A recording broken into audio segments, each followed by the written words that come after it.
Muito obrigada a todos os que estão presentes. Primeiro queria explicar o título, porque o título pode levar a incorrer em erro, na medida em que o título é exatamente igual a um livro teosófico do autor Jeffrey Hodgson, mas a explicação que vai ser dada vai para além daquilo que é o livro do propriamente dito Jeffrey Hodgson.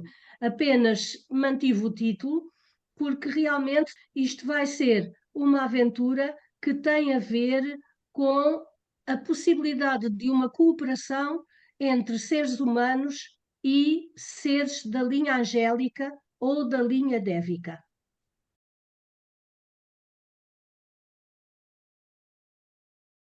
Ora bem, eu vou tentar não vos assustar, porque tenho algum texto que tem que ser lido e comentado.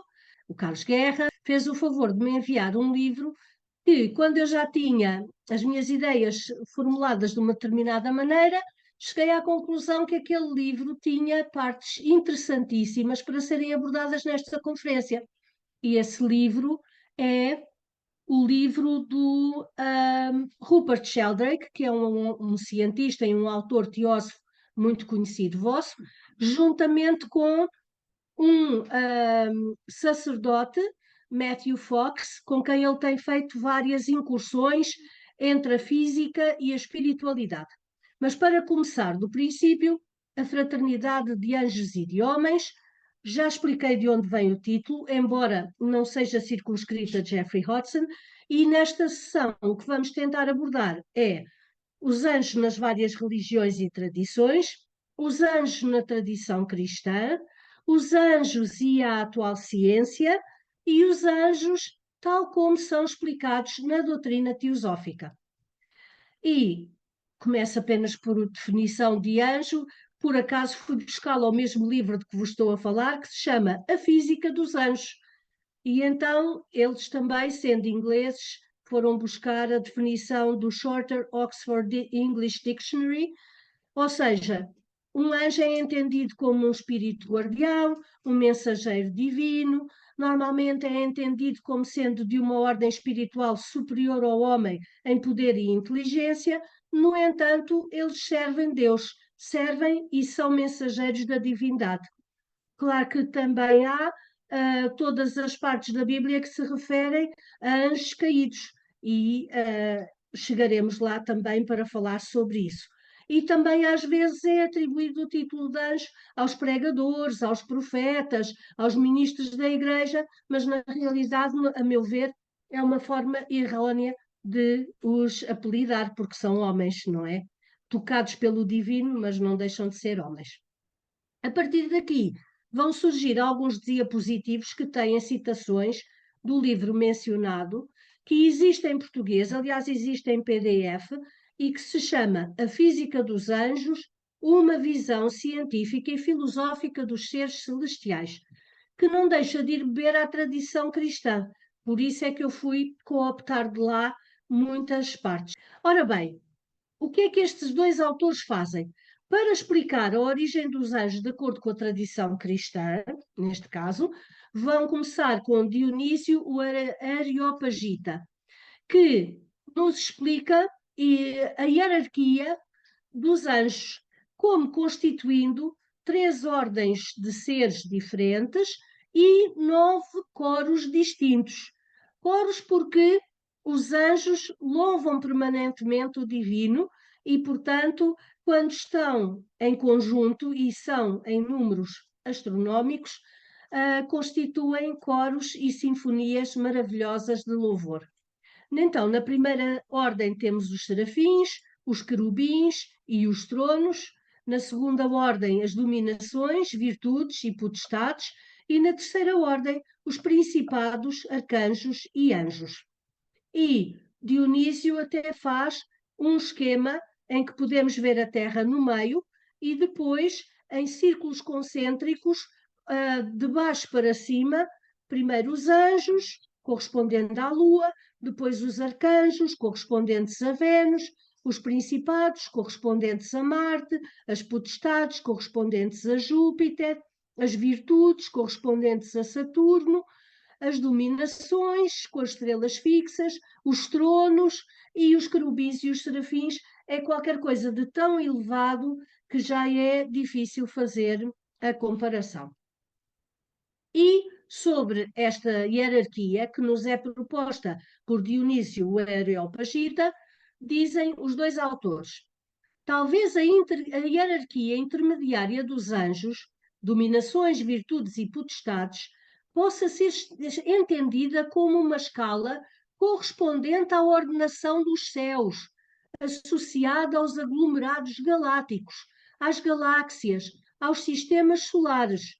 Talvez os seres da primeira hierarquia, serafins, querubins e tronos, sejam princípios situados além e no interior de todos os níveis de ordenação em todo o cosmo. A última hierarquia, principados, arcanjos e anjos, parece estar mais preocupada com a ordenação das coisas na Terra. Seria interessante que cada nação fosse observada como tendo seu anjo, não apenas o anjo das pessoas, mas do próprio lugar. O anjo do Egito não era apenas o anjo dos egípcios, era o anjo da terra do Egito. Ora, o que nós podemos entender relativamente a este comentário é que aquelas três ordens de anjos correspondem a uma escala totalmente diferente de eventos e de ações, sendo que a única que está mais próxima dos seres humanos, mais próxima de nós, é a dos anjos, arcanjos e principados. E já vamos ver para a frente como é que isto se coordena. Referindo-se aos querubins, porque são fogo, são quase por fogo, e os serafins, esse papel central do fogo é expresso de forma extraordinariamente clara e bonita nas passagens de Dionísio. Os serafins, os flamejantes, vêm primeiro. E na história da criação do Gênesis, o primeiro ato criativo de Deus é dizer: faça-se a luz. E a separação entre a luz e a escuridão foi feita. As imagens da luz e do fogo primordiais, para Dionísio, são análogas às de muitas culturas e, na verdade, às da própria ciência moderna. Por isso é que este livro é interessante.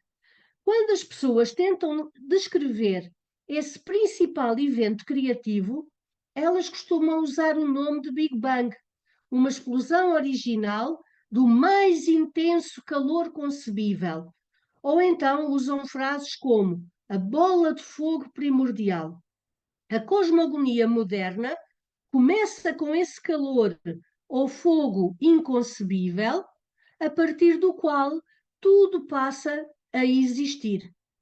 Portanto, no fundo é interessante, porque o que estamos a ver é de que forma a ciência também, no fundo, se anda a aproximar, quer das tradições religiosas, e nomeadamente bíblicas, mas, por outro lado, a repensá-las e a renomeá-las de acordo também com a sua própria evolução. Cristo tem poder sobre os anjos, arcanjos, tronos e dominações. São Paulo cria um imenso espaço para forças e poderes invisíveis, mas também determina não haver necessidade de ficarmos inquietos em relação a estes poderes, porque o Cristo, representando Deus, o Criador, tem poder sobre todos eles. Parte da boa notícia é que o cosmo no qual estamos imersos é essencialmente um lugar amistoso. Isto vindo da parte de um cientista e de um teólogo, mas a falar com um cientista, é muito interessante, porque todos nós sabemos que, sobretudo a partir do século XIX, o materialismo científico considerava praticamente que só existia a matéria e não havia mais nada. E, portanto, a noção de que o universo pudesse ser essencialmente um lugar amistoso seria totalmente rejeitada pelo materialismo puro e duro. A natureza está organizada em campos, e esses campos são os reinos da atividade que une e ordena a energia ou o poder.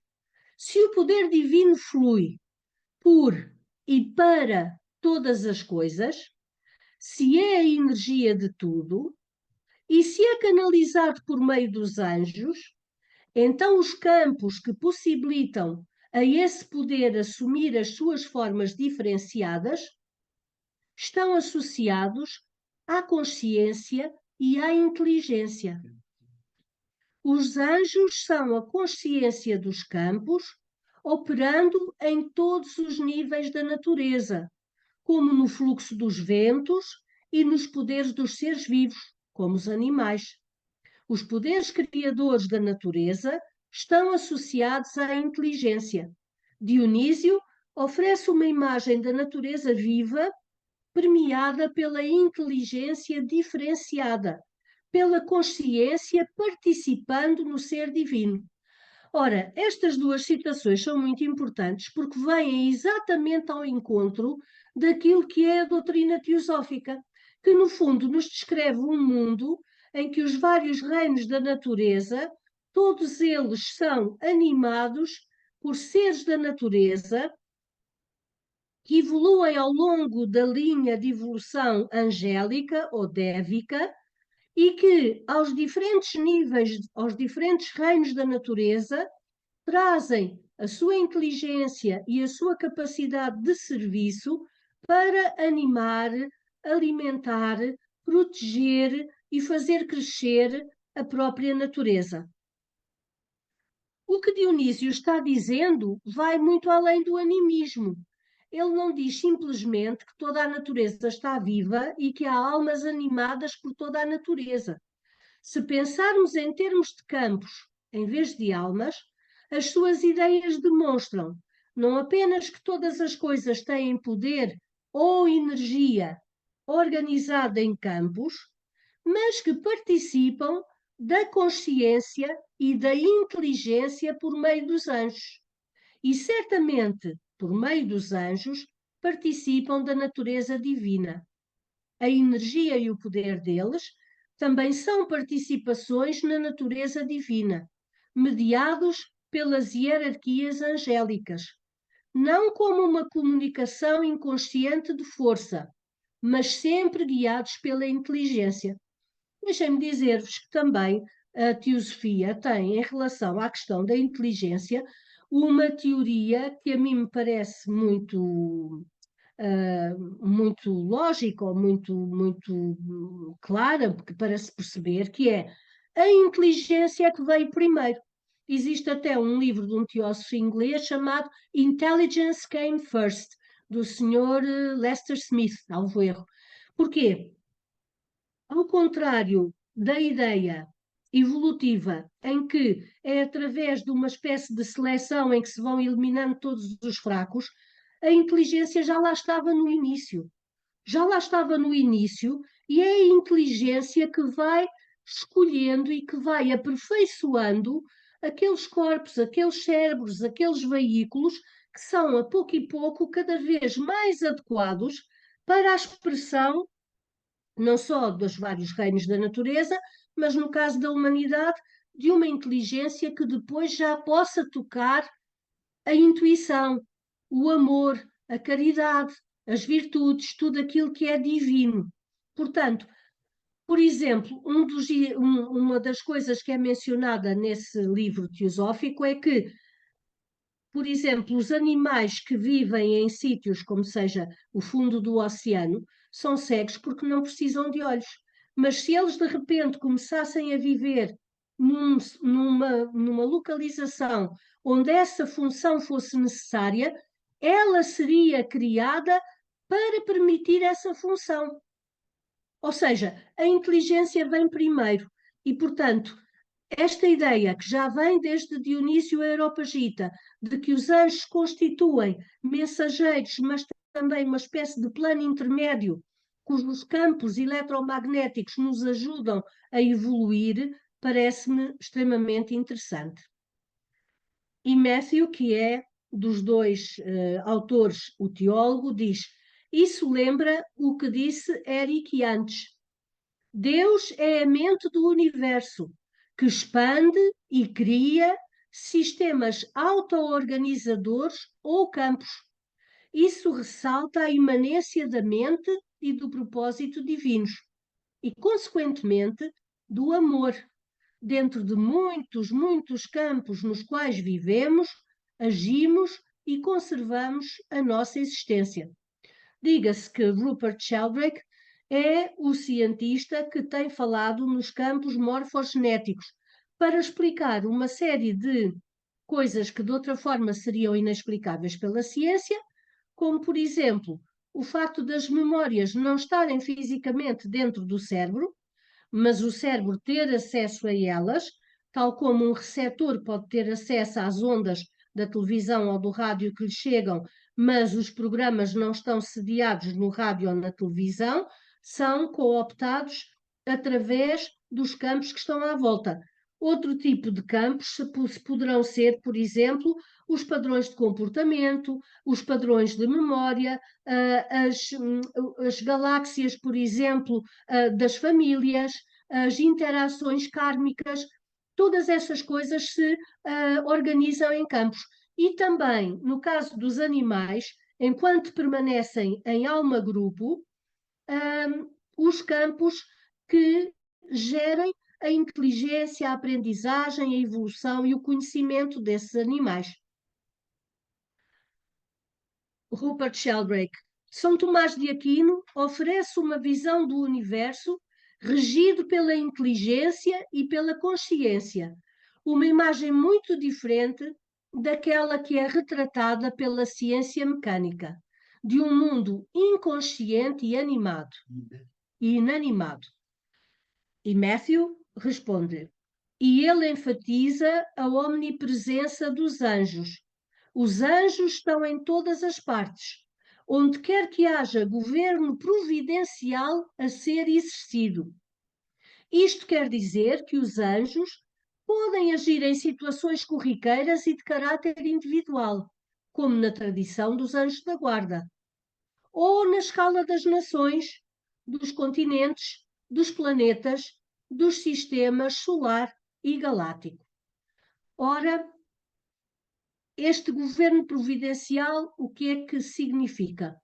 Para nós tem a ver com o karma, mas também tem a ver, por vezes, com a capacidade de intervenção da graça. Há a lei de Talião, mas depois há a lei da graça.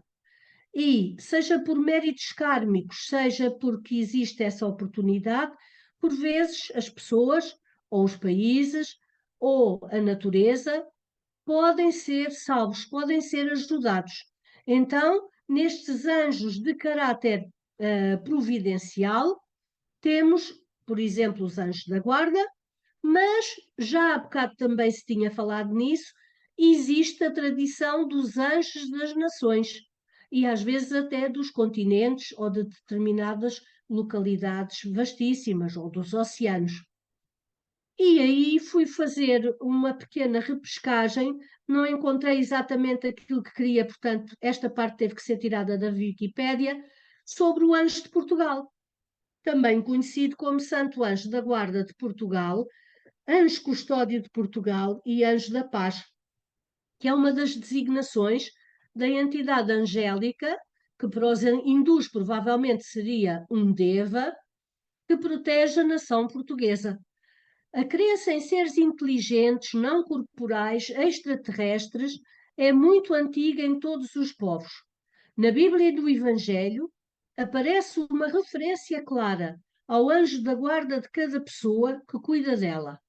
Mas durante muito tempo, não houve senão uma única festa cristã celebrando os anjos, a festa de 29 de setembro, no signo da balança. A pedido do rei Dom Manuel I de Portugal, o Papa Júlio II instituiu em 1504 a festa do Anjo Custódio do Reino, cujo culto já seria antigo em Portugal. O pedido terá sido feito ao Papa Leão X e este autorizou a sua realização no terceiro domingo de julho.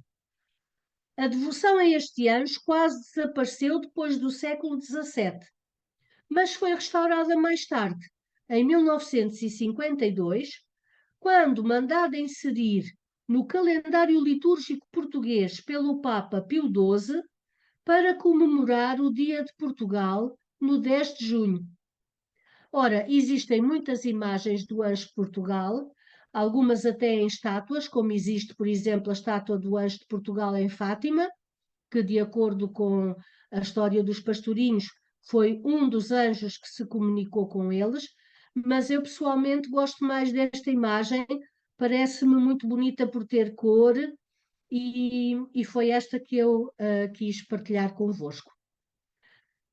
Matthew citando Tomás de Aquino. Portanto, eles trataram 3 autores da tradição cristã, já estamos no segundo, São Tomás de Aquino. É evidente que o livro é muitíssimo maior, são 204 páginas, mas aqui eu tive que me ater àquilo que era possível explicar com vantagem.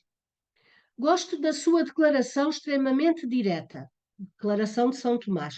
Os anjos não precisam de tomar corpos por si mesmos, mas por nossa causa. É o poder da generosidade angélica que toma forma para nos ajudar, nos assistir, para se comunicar conosco e para ser reconhecido por nós. Parece dizer que qualquer ser que venha ajudar-nos de algum modo precisa de estar encarnado. Na verdade, logo depois dessa passagem, Aquino continua aludindo ao Cristo que assume um corpo humano. A encarnação parece ser um meio necessário pelo qual os seres humanos aprendem qualquer coisa, incluindo até mesmo o divino. E realmente a encarnação não poderia ser mais exaltada que pela tradição bíblica, quer judaica, quer cristã, porque é uma forma de fazer tocar os 2 polos da consciência, o polo divino, quer lhe chamemos Deus, energia, fonte única, origem, vida, quer lhe chamemos Deus, simplesmente, que depois se reflete na consciência humana ao ponto de Cristo tomar um corpo humano para realizar a sua missão junto da humanidade. Tomás de Aquino, fazemos o trabalho de Deus junto com os anjos sagrados. E diz o teólogo Matthew Fox, para mim essa afirmação atesta que somos colaboradores de Deus e que tal condição também significa que somos colaboradores dos anjos. Para realizar o nosso trabalho piedoso, contamos com esses ajudantes invisíveis. Essa é a boa notícia. Acredito que precisamos de toda a ajuda que conseguirmos reunir para o trabalho espiritual que hoje temos de executar. Há quem viva experiências em sonhos, intuições e insights, e mesmo experiências de defesa e cura. São mais prontamente explicadas pela presença angélica do que por qualquer outra causa. É engraçado porque a teosofia, sobretudo a partir do final do século XIX e do princípio do século XX, insistiu muito nesta necessidade da fraternidade entre anjos e homens, da cooperação com os anjos. E, ao mesmo tempo, também houve autores, como, por exemplo, o filósofo Teilhard de Chardin, em que o Teilhard de Chardin acredita que nós, humanidade, somos co-criadores com Deus. Somos co-criadores, pelo menos ao nível de determinadas realidades que nos tocam mais proximamente.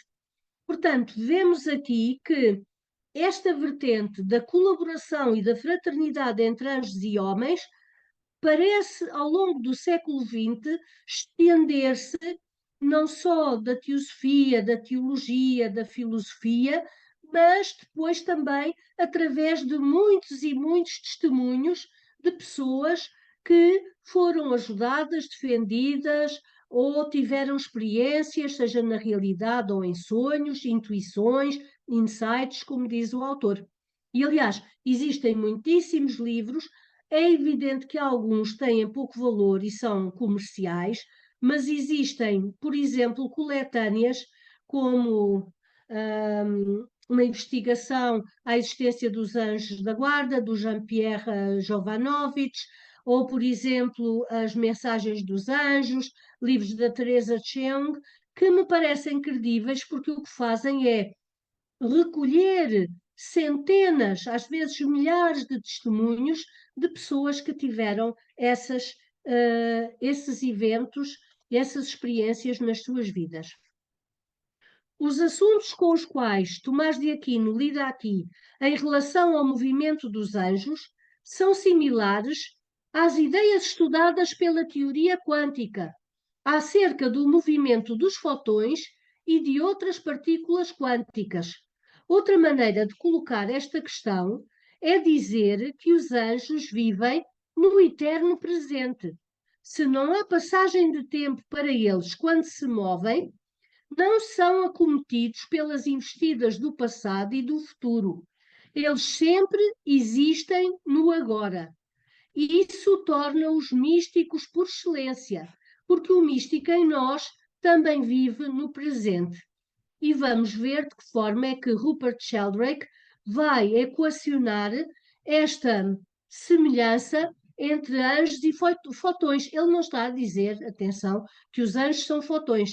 Ele está a dizer outra coisa. Ele está a dizer que, tal como os anjos, também os fotões se apresentam ora como partícula, ora como onda, e se movem num espaço temporal bem diferente do nosso, daquele que nós experimentamos. E, portanto, diz Rupert Sheldrake, e os fotões existem num eterno agora. É interessante lembrar que os anjos são frequentemente descritos como seres de luz. A conexão entre luz e anjos tem sido estabelecida há tempos imemoriais. Não é mera coincidência encontrarmos hoje paralelos notáveis entre os anjos e a natureza da luz. Matthew, falamos sobre o fotão como partícula e como onda. Talvez haja aqui uma dica a respeito dos anjos, a de que às vezes a sua atuação é mais parecida com uma onda e às vezes a sua presença é mais parecida com uma partícula.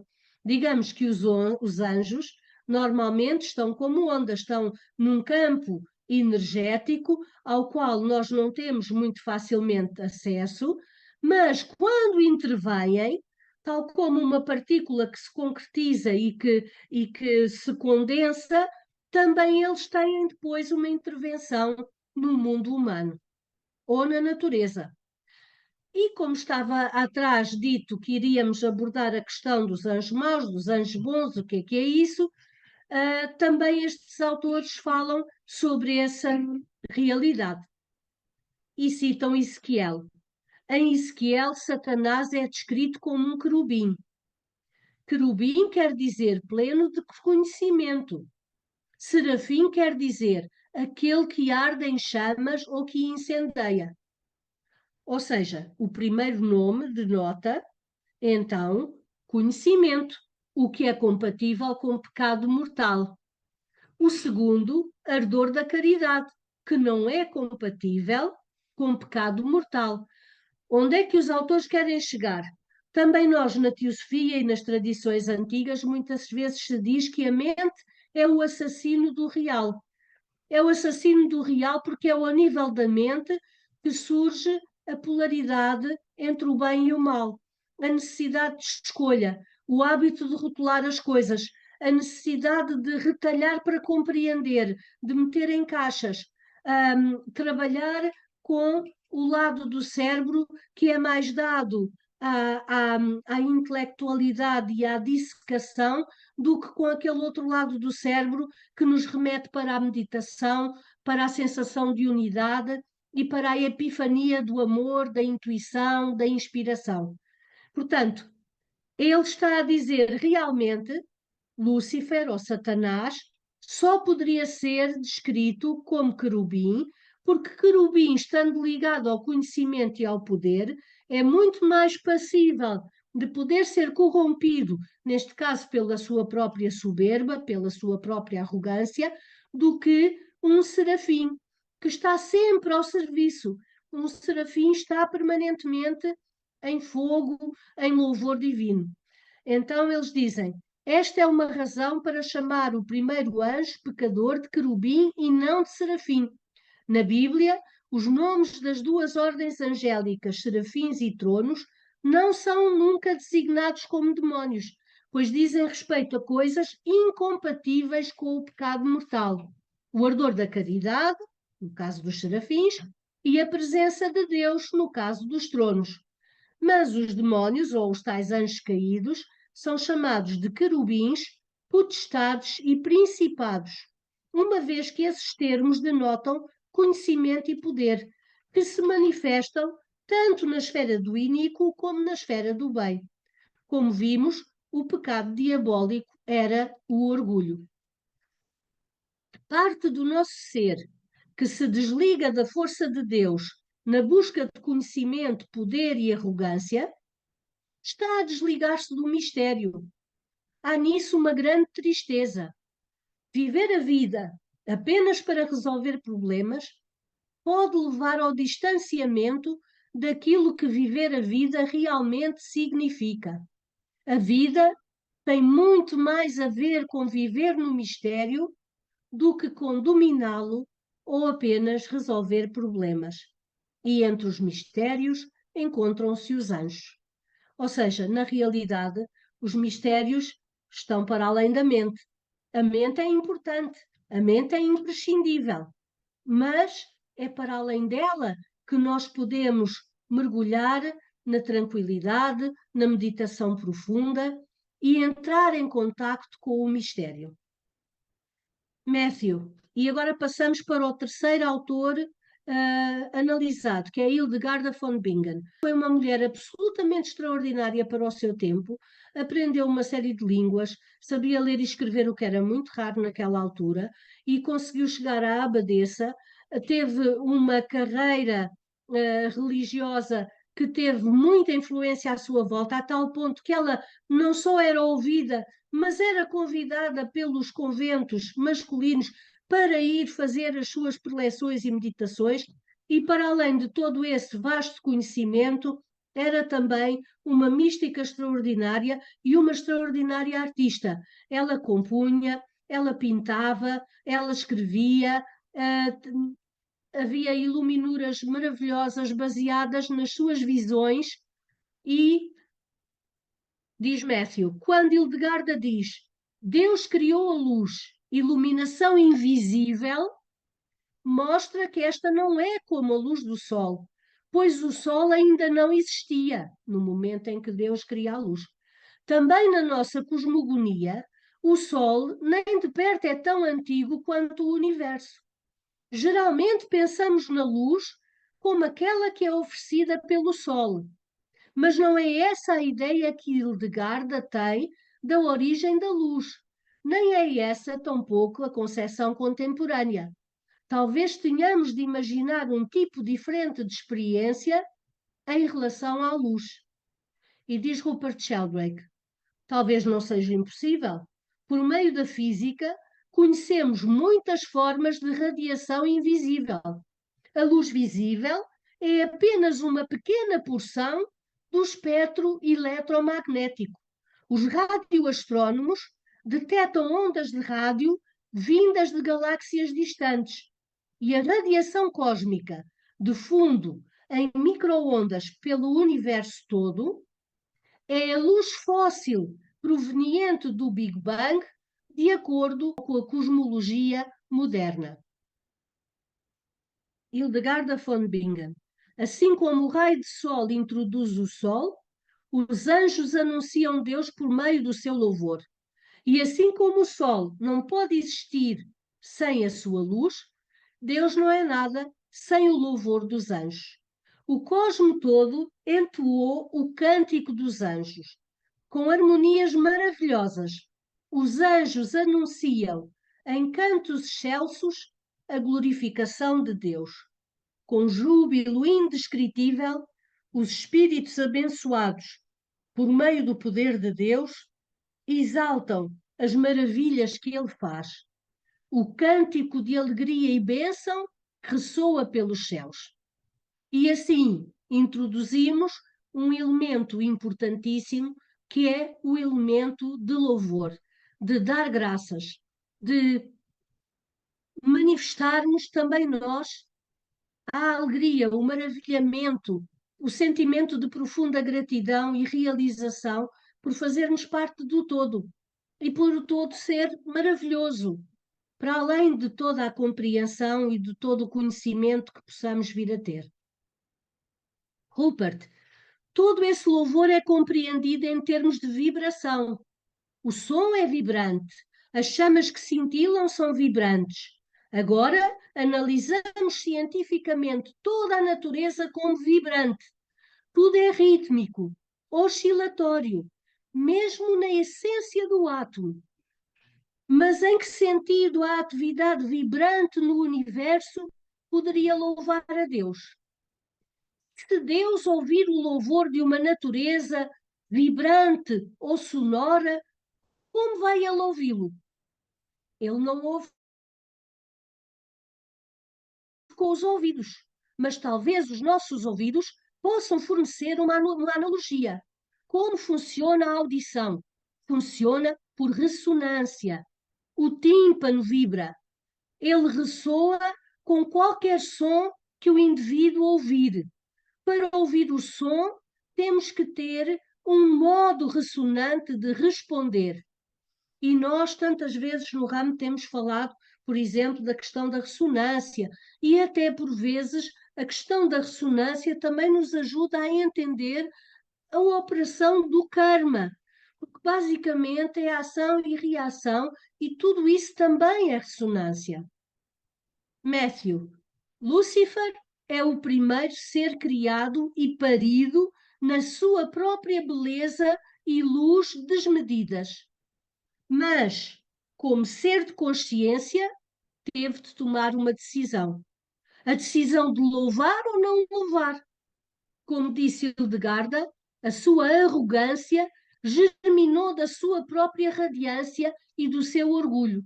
Deixou de compreender a fonte de luz e beleza que era. Hildegarda descreve a escolha de Lúcifer, o seu pecado, como uma recusa ao louvor e como uma recusa a olhar para a fonte da sua beleza. É por isso que prefiro a palavra arrogância à palavra orgulho. Acho que o ser humano precisa de orgulho. O orgulho é a capacidade de enxergar beleza em si mesmo.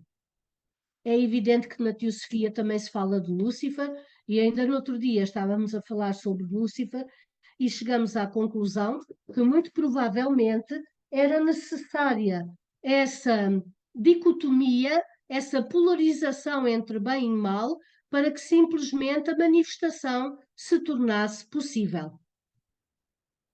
Hildegarda está dizendo, na verdade, que Deus tomou o esplendor que Lúcifer e os seus seguidores deixaram para trás quando se lançaram na escuridão e entregou esse esplendor à humanidade, o que é um sinal da nossa profunda beleza, mas também de responsabilidade, implicando a ideia de que devemos fazer um trabalho melhor que o deles, anjos caídos, porque o deles, os outros anjos, nem sempre estamos em condições de fazer um trabalho melhor, depende do nível a que eles estão.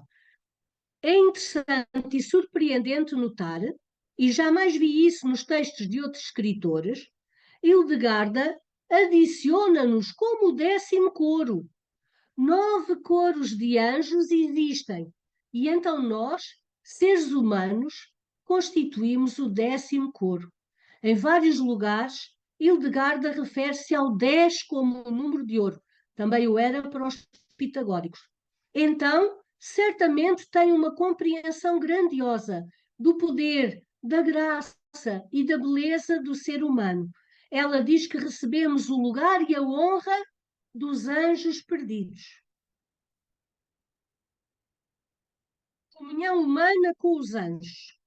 Deus inspirou nos seres humanos um espírito de vida. E então, os homens vivos tornaram-se carne e sangue. Em seguida, Deus ofereceu aos seres humanos a sociedade dos anjos, com seu louvor e seus serviços. Deus criou o homem com corpo e alma. No interior do corpo, Deus incluiu toda a natureza física e dentro da alma incluiu uma imagem do espírito angélico. Reparem que Hildegard aqui fala: os homens vivos tornaram-se carne e sangue.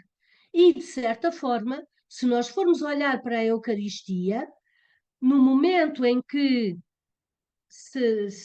se apresenta a hóstia, Cristo diz aos seus apóstolos: tomai e comei todos, este é o meu corpo, fazei isso em memória de mim. Tomai e bebei todos, este é o meu sangue, fazei isto em memória de mim. Como se também houvesse um laço simbólico entre o facto de nós sermos carne e sangue, a própria encarnação do Cristo e o cerimonial, que nunca deixa de ser acompanhado e dirigido por anjos do lado de lá, onde nós não conseguimos ver com os nossos olhos físicos. Também a teosofia tem uma forma de indicar a aura humana, deixando a imagem do seu corpo de carne e sangue, digamos, mas colocando através dele, interpenetrando-o, rodeando-o, esse ovo que às vezes, quando estamos inspirados, ou talvez com a ajuda dos anjos, se expande muitíssimo, e que é basicamente esta forma ovoide dentro da qual vamos evoluindo e que é a aura humana. Pontos de encontro com a doutrina teosófica destes vários autores e deste livro, que é tão interessante para dar um rumo diferente a esta conferência. Ora bem, a doutrina teosófica o que propõe é uma visão integrada da evolução humana, na qual tanto os seres humanos como os seres angélicos pertencem a linhas evolutivas paralelas, mas distintas. Propõe também que não só é possível, mas fundamental, uma cooperação com os anjos e com os devas. Há várias formas de concretizar essa cooperação, incluindo a via cerimonial, o trabalho de cura, a arte e o louvor à vida, e nomeadamente o serviço aos outros seres vivos, que todos fazem parte desta maravilhosa teia unificada. Ora bem, ao longo do cerca de primeira metade e o início do terceiro quadrante do século XX, a teosofia foi abrindo várias portas para este tipo de cooperação. Uma delas foi realmente a via cerimonial, mas outra também tinha muito a ver com a arte, porque a arte abre o artista à possibilidade de inspiração, à possibilidade de usar a sua mente, mas transcendê-la e tocar aquele maravilhoso, aquele mistério que é portador de nova palavra, de nova criação, de novas formas. E nessas atividades, mesmo que a pessoa não esteja consciente, os anjos e os seres da natureza tomam frequentemente parte e coadjuvam a humanidade. E, portanto, à medida que se foi passando o tempo e que a humanidade se foi tornando mais e mais consciente da existência dos anjos e surgem cada vez mais produtos, sejam livros, sejam outras coisas sobre os mesmos, no fundo, isso corresponde verdadeiramente a uma expansão que tem havido entre a cooperação destes dois reinos, ou melhor, na cooperação entre estes dois reinos.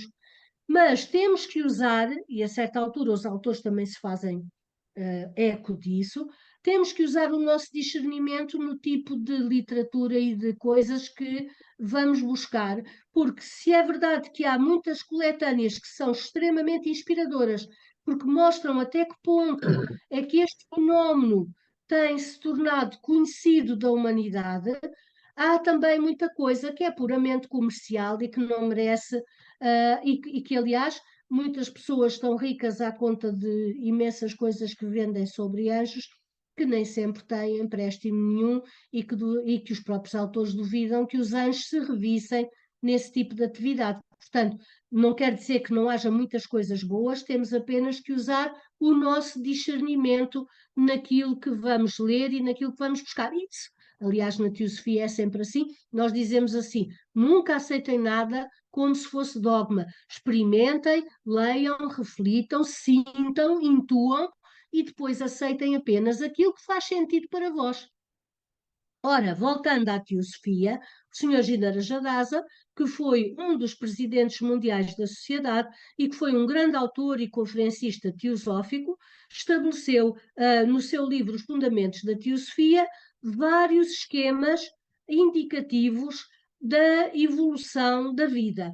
E, portanto, aqui poderemos ver, por exemplo, que a evolução que provém da Terra e que vai dar depois os mamíferos e mais tarde os homens, os discípulos, e à medida que evoluem, os diferentes adeptos, é em paralelo acompanhada por uma outra linha evolutiva aqui, que vai ter aqui, não é, ao coração da natureza, como por exemplo os espíritos etéricos, os gnomos, os espíritos da água, as fadas, as salamandras, os espíritos das nuvens e, mais aqui próximos da realidade humana, temos as sílfides e depois os devas, no Kama, no Rupa e no Arupa, ou seja, no astral e mental,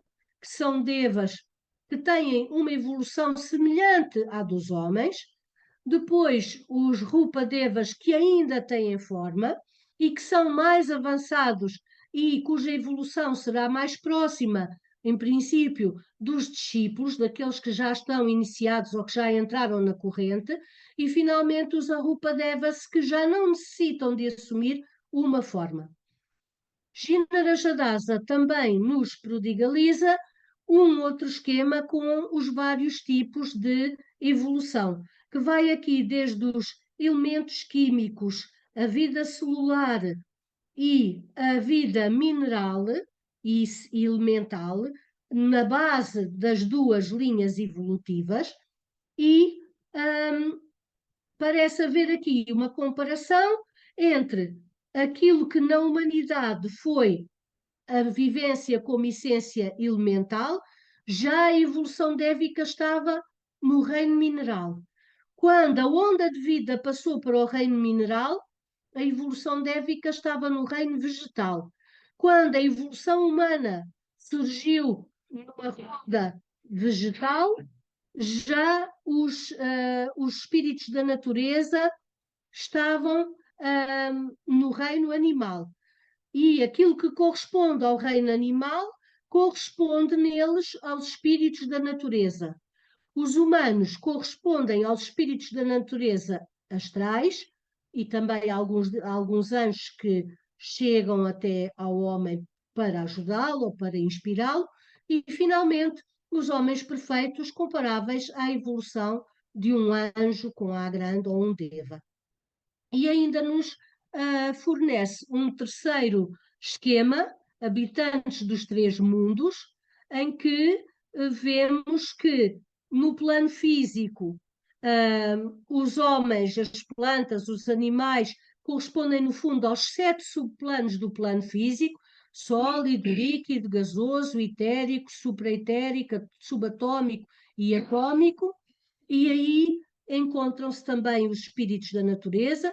No mundo astral, determinados espíritos da natureza que não são visíveis e os tais Kamadevas. Os homens e os animais já partilham também corpo astral, e aquilo que é chamado o corpo mental concreto já também é comum aos animais individualizados, e claro, aos seres humanos e aos Rupa Devas. E finalmente, naquilo que será o plano búdico ou o plano causal, aquilo que é chamado os céus superiores, os céus mais elevados, encontramos então os devas que já não têm necessidade de usar a forma, e os adeptos, os iniciados e, enfim, todas essas essências elementais primordiais. Os 7 arcanjos mais conhecidos são Miguel, Rafael, Gabriel, Uriel, Samuel, Zadquiel e Jofiel, mas diga-se de passagem que a Bíblia só menciona Miguel, Rafael e Gabriel. E há diversas passagens da Bíblia. Miguel aparece sempre como um defensor, um combatente, com uma espada de fogo, é um anjo protetor. Muitas vezes vemos invocações ao anjo quando se trata de proteger, de defender, de purificar. Rafael, sempre ligado na Bíblia às questões de cura, como se pode ver, por exemplo, nas passagens referentes a Tobias, e em que Rafael não só lhe ensina uma série de coisas, mas depois também o ajuda a preparar uma pasta para que ele possa curar a cegueira de seu pai. O anjo Gabriel, que aparece diversíssimas vezes, não só na Bíblia, mas noutras religiões, porque é o anjo que, em todas as religiões do livro, supostamente vem transmitir as mensagens mais importantes e entre elas também o anjo que anuncia a Maria que ela vai ser mãe de Jesus. Não vamos entrar em muito pormenor, porque depois vocês vão ver que o que eu quero é mostrar-vos de que forma na doutrina teosófica são ilustrados diversos tipos de anjos. Isto é apenas uma imagem que eu achei graciosa, no sonho de Jacó, que também é descrito na Bíblia. Jacó estava em Betel, tem um sonho maravilhoso, onde avista uma escadaria divina por onde os anjos descem e sobem, e depois fala com Deus, que lhe diz que o irá proteger, e ele compromete-se então a seguir aquele Deus como seu Senhor. Hildegarda também dizia: faça amizade com os anjos bons. E ela muitas vezes falava como se fosse a transmitir diretamente do próprio Cristo. Digo eu, Cristo, a vós, filhos dos homens, façam amizade com os anjos bons e com os seres humanos, na justiça e na verdade. Em razão dessa justiça e dessa verdade, os anjos apreciarão as vossas boas ações e um dia levar-vos-ão à morada eterna. Portanto, aqui já se previa a possibilidade de uma cooperação ativa, sobretudo através das boas ações, da justiça e da verdade. E estas são iluminuras que têm a ver com o percurso de Hildegarda. Vemos aqui no da direita como ela é apresentada como estando inspirada pelo Espírito Santo, e à esquerda é uma imagem inspirada na sua visão daquilo que é uma alma flamejante ou a alma de uma pessoa mística. E podemos verificar que na alma da pessoa mística existem esta espécie de chamas, várias figuras que surgem, provavelmente inspiradoras e protetoras, e uma espécie de asas, mas que parecem também ter mãos. Existem maravilhosas ilustrações e a música de Hildegarda existe, podem vê-la de graça, podem ouvi-la de graça e ver as suas ilustrações na internet e no YouTube. Tem coisas maravilhosas e dedicou-se muito também à cura. E, por exemplo, de acordo com autores teosóficos, aqui estão imagens que foram pintadas dando seguimento àquilo que era descrito, neste caso por Jeffrey Hodgson. Jeffrey Hodgson também esteve vivo a maior parte do século XX e foi um autor teósofo que aprofundou muito a sua capacidade intuitiva e até clarividente, e a certa altura ficou em contacto com uma série de devas e de anjos que lhe inspiraram muitos dos seus livros. Escreveu também, tal como Leadbeater, sobre os aspectos esotéricos da Eucaristia e explicou muita da atividade dos anjos.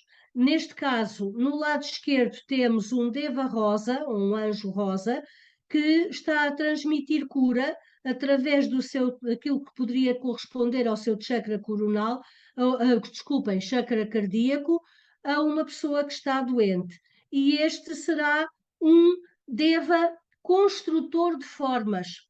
Portanto, um Deva que tem a seu cargo a construção de determinadas formas que são depois usadas na natureza, ou que correspondem também àquilo que os humanos estão a tentar construir. Temos aqui também, segundo Jeffrey Hodgson, ou Challoner. Challoner é outro autor teosófico que também tem imagens maravilhosas. Aqui estão dois devas da montanha.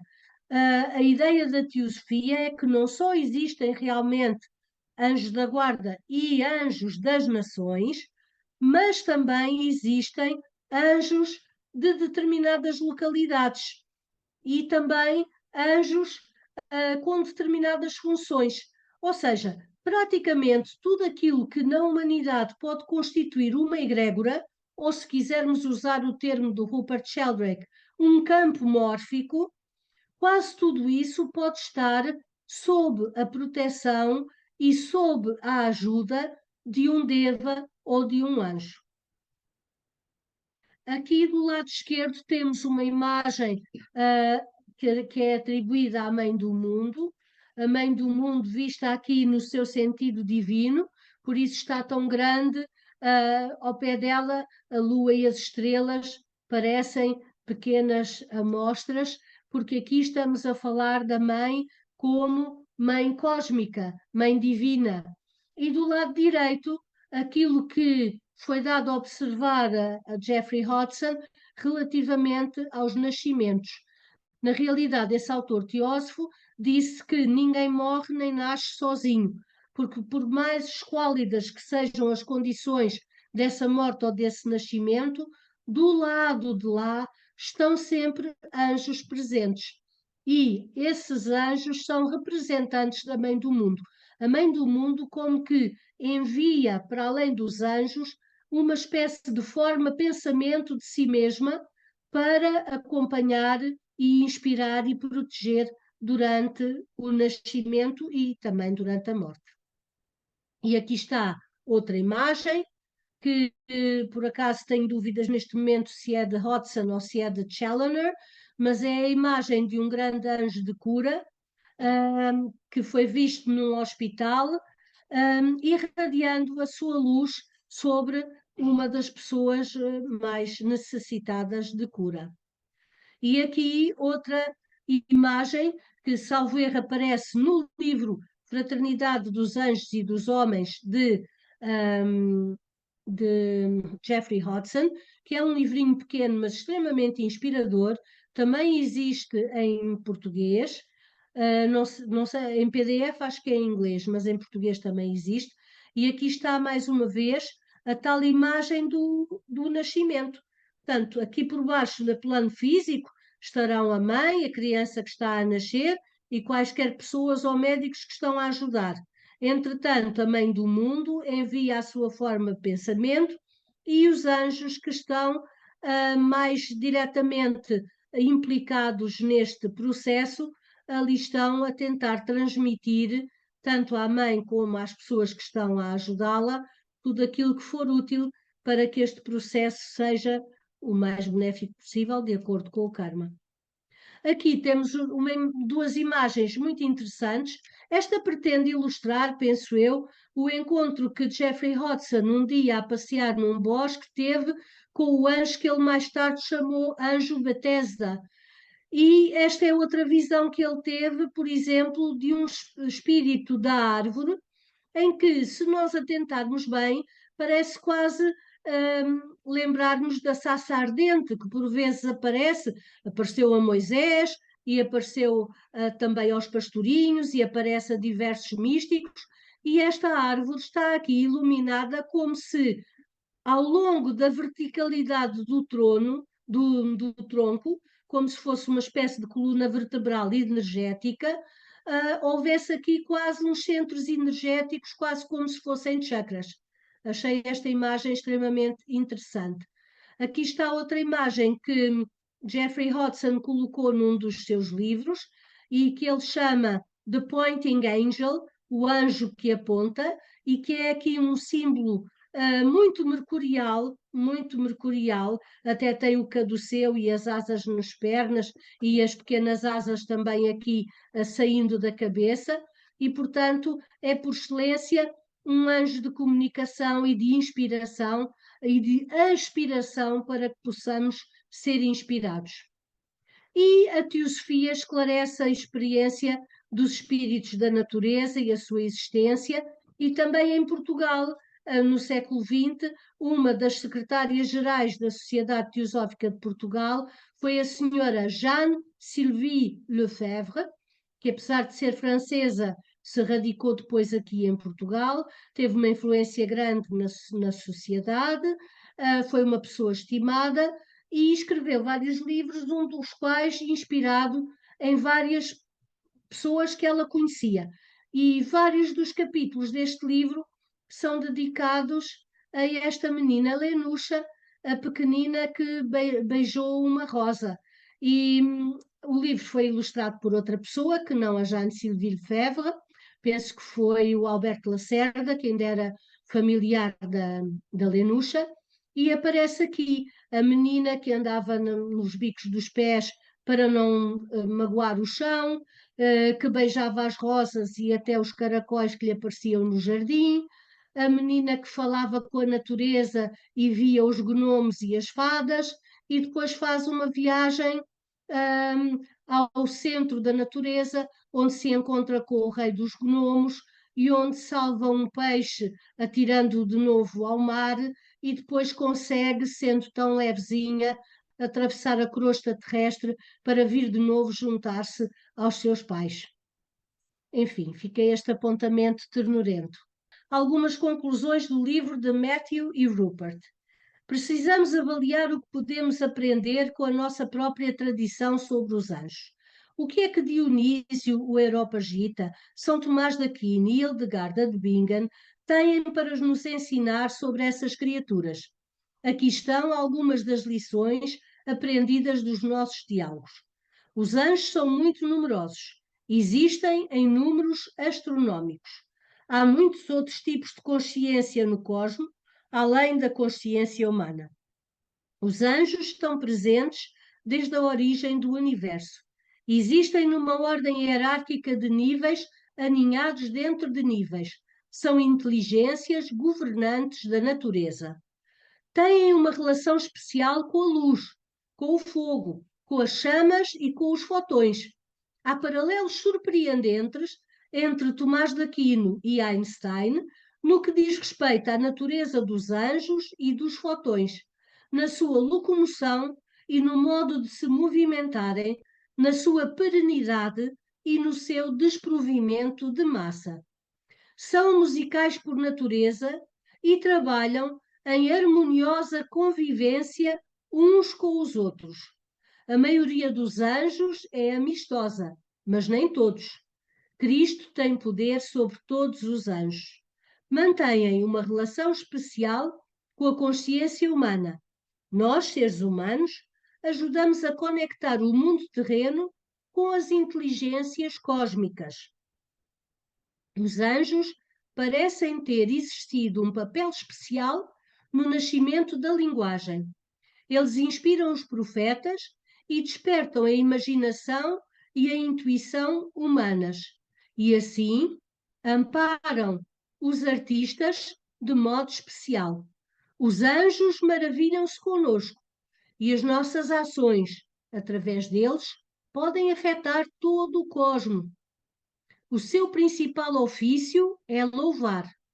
Eles desempenham uma variedade de funções no seu relacionamento com os seres humanos, incluindo inspirar, transmitir a palavra, proteger e guiar. Estão presentes na adoração sagrada. Tanto os anjos bons quanto os maus agem no âmbito da nossa consciência e tomada de decisões. Eles não têm corpos físicos, mas podem assumir temporariamente a aparência humana ou outros corpos, com a finalidade de se comunicarem com os seres humanos e ajudá-los. Eles acompanham as pessoas desta vida para a próxima. Apenas 3 anjos, Gabriel, Miguel e Rafael, são chamados pelo nome no Antigo Testamento e os livros proféticos raramente os mencionam, o que é uma injustiça porque os profetas chegam lá precisamente por intermédio dos anjos. E agora nós, ao encerrarmos esta partilha, sabemos que permanecem mais questões do que as que nos foi possível abordar. Gostaríamos de deixar convosco esta certeza de que não estamos sós, estando os anjos ao alcance de um pensamento benéfico ou de louvor. Salientar que, de acordo com vários dos autores abordados, uma das funções dos anjos é a de apoiarem as nossas boas ações, criatividade e gratidão. Por isso, terminamos com um profundo agradecimento. E antes de fazermos um pequeno silêncio, queria só partilhar convosco esta maravilha que vem do livro A Fraternidade de Anjos e de Homens, já que pouco mais fomos buscar do que o título, o espírito de cooperação e algumas das imagens. Hinos vespertinos de oração e ação de graças. Que as bênçãos emanantes do alto se exteriorizem, embelezando o amor humano. Que em nossa gratidão vos tributamos, nossos anjos protetores deste dia. Aceitai o nosso amor e gratas orações, e ajudai-nos assim a viver e a trabalhar, para que sempre, dia a dia, vossas hostes nos achem cada vez mais irmanados convosco. Imploramos esta noite vossa proteção a todos, com as crianças, os anciãos e os enfermos. Envolvei os seus leitos nas asas da vida e da paz. Acarinhai-os, vos rogamos, até ao amanhecer. E quando o sol regressar uma vez mais, para nos dar vida, calor e luz, recomecemos de novo nessa nossa obra, som, saudações e louvores àquele que é o Pai de todos nós, para que ombro a ombro e de mãos dadas possam os seus filhos humanos e angélicos trabalhar em seu nome, para criarem o glorioso dia em que no nosso mundo e no deles reine tão só a sua vontade. Amém.